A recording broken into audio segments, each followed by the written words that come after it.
And Danny says something that's very important. See, what I know is when you watching movies, especially when you're looking for the underlying message, um, dialogue is very important.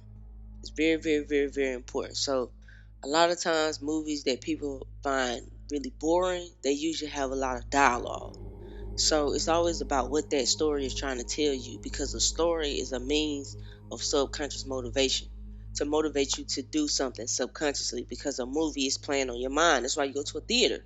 You know, the theaters are shaped like a dome. It's to emulate the mind. So they take us to Danny. You know, like I said, he says something, and he says, when Dick is talking to him about the shining, you know, he's like, well, I won't do it. I won't shine anymore, because she found me and she'll keep coming back until she gets me. Because these entities are still trying to get him, even though he's left that hotel. And so, what he says to him is very important. He says, to some things, dark things, the shining is like food. You know, he told him, I didn't shine like you. Nobody shined like you in that place. In that place, you were a million-watt light bulb. And you got to know that that's you. You got to know that nobody can shine like you. If you here, if you on this path, then you shine. You got to believe it. And there are some entities that's going to come after you. And they going to want to take your light away from you. And it's people who try and take your light, and they don't even know that they trying to take their light from you. They don't even understand that that's what they doing. But we're going to get more and more further into it. Because Dick goes on and he says, the world's a hungry place, and the darkest things are the hungriest, and it eat what shines. See, that's the way that this reality works. That's what the ancients were teaching about this physical reality and about this place that we are in. Dick goes on and further teaches him a trick that he can do to use in his own mind when those entities come for him. And he taught him something pertaining to a box and how to lock away things in a box in your mind. It's a very, very powerful mind mental trick that he taught him. Um, so, but the shining, you know, it's like a sixth sense. It's a psychic gift, and it's when you have psychic gifts and when they're sensitive, meaning you actually are in tune with them. They're like doors that's open in your mind, and some people are just more sensitive to other than others. You know what I'm saying? Some people, this sensitivity is very high. Some people have to work really hard to even pick up on this. But depending on the person, it varies. Now that's the power in the tool of astrology and numerology, because it allows you to break down that person's energy so that you can see what they are more susceptible to, and what it is that they can tap into, what it is they have to learn, what it is that they have to overcome. You're never supposed to fall into the astrology like a religion. You're never supposed to fall into it like a belief.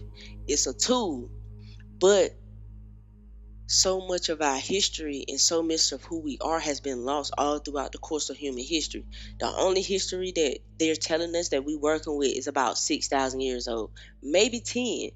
But in all actuality, the things that we have written record of are remnants of the thing that we were orally talking about and orally teaching 100,000 years ago.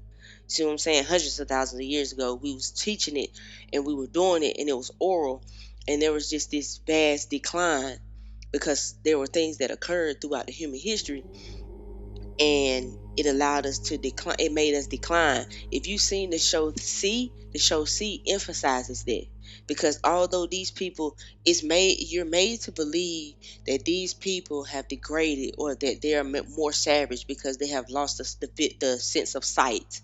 But in losing the sense of sight, they gain the sixth sense of intuition. That's what the show C is all about. It's a dope ass show that's on Apple. If you ain't seen it, I'll probably reference it a whole lot more in the future. But that's the whole key. That's the sixth sense, and it's a way more powerful sense because it allows you to be able to see, heal, to see and hear from outside of just your physical reality. Because there's a whole nother world that we are unable to see, right? He's on to use this trick, and we see him do that. So we learn that as a boy, he learns how to do this trick. Okay, so then they fast forward us, to like 2011, however many years later this is, and we see Danny, and he's really screwed up. Um, and it's not really a surprise, because way back when he was a child, he made that choice to not shine. And in order to not shine, so that's why you see drugs. He's doing cocaine. He's a drunk. He's an alcoholic. Um, he's getting into fights. He's violent. He's just a low life. He's living a low vibrational existence because that's what usually happens when people who have that gift, when like those highly sensitive psychic abilities, because it's not always easily accepted and it's not easy to live in the physical world with. So it's easier for these people to escape through those means, or either they just trying to douse those sensitivities, they trying to rid themselves of those abilities, they trying to block it out.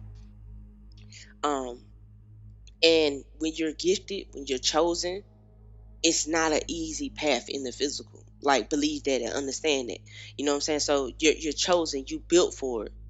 So but we still see that he's still guided by, Dick. He still pops up and still, even when he's about to, thinking about doing something, he comes in and plays a moral compass for him.